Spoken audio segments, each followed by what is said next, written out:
Hello students, in this lecture we will learn to find out the excavation quantity of foundation wall.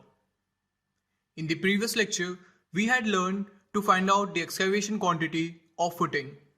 Also, you should now be knowing the meaning of excavation. If you remember from the last lecture, the depth of footing depends on the structure type and SBC, that is soil bearing capacity. Here you can see that the footing has been marked with square shape and the three horizontal lines to its left mark the foundation. After excavation, the foundation part looks something like this, where the depth of footing is more than that of the foundation. Now let us start calculating the quantity as per structure drawing. Here we have a foundation plan in which the foundation wall has been mentioned as FW1, and even in rest of the places it has been mentioned as FW1. In the previous lecture we had calculated the excavation quantity of footing, and now let's calculate the excavation quantity of the foundation wall. If you observe this foundation plan, it is that of a hall with FW1 mentioned as foundation wall. So here we have the given section of foundation wall whose overall breadth is given as 762 mm and also its depth is given as 762 mm. So both its breadth and depth are same in this scenario. Now let us switch to Excel, and here we have a format of foundation wall excavation table. Here we have serial number, description, numbers, length, breadth, depth, quantity and unit. Here we have a hall in which the FW1 for the front two sides are same, and for the back two sides it is different. So in the description we will enter the value as FW1 hall front and its number as 2, as both the front hall parts were of the same length.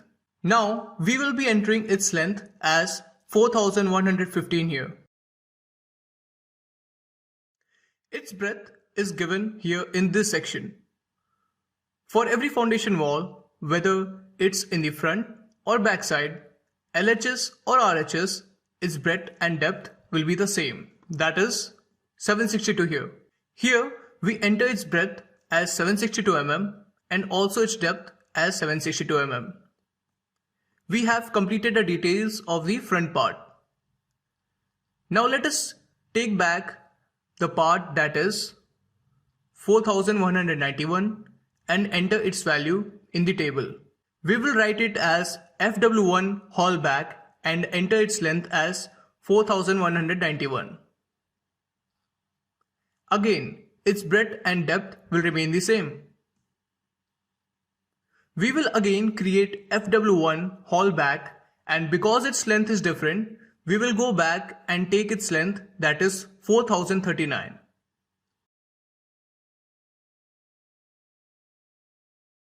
Now we have covered the front and back part of the hall, and now let us check the LHS and RHS.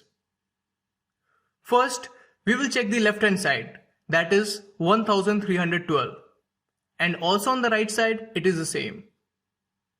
Now let us check some other parts of the LHS and RHS, and in this plan they all have the same measure.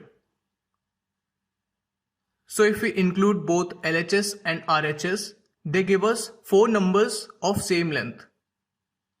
It is 1312, and again the breadth and depth are same. Now let us check this value between two footings, and it is 816. And now let's check for other ones, and even in this it is 816. It's the same again, and we can conclude that the length is same for both LHS and RHS, and it's in 5 parts on both sides. We enter it as FW1 hall LHS and RHS and its number as 10, its length as 816, and the breadth and depth remain the same. Now let us start calculating their quantity.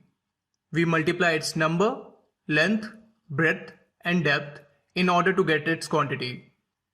Now its unit is in cubic millimeter and we want its unit in cubic meters. So we divide the value by 1000 cube in order to convert its unit to cubic meter. Therefore, we have converted its value here and we can calculate the rest of the quantities in similar way.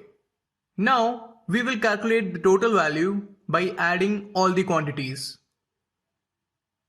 In this lecture, we have learned to find out the excavation quantity of foundation wall.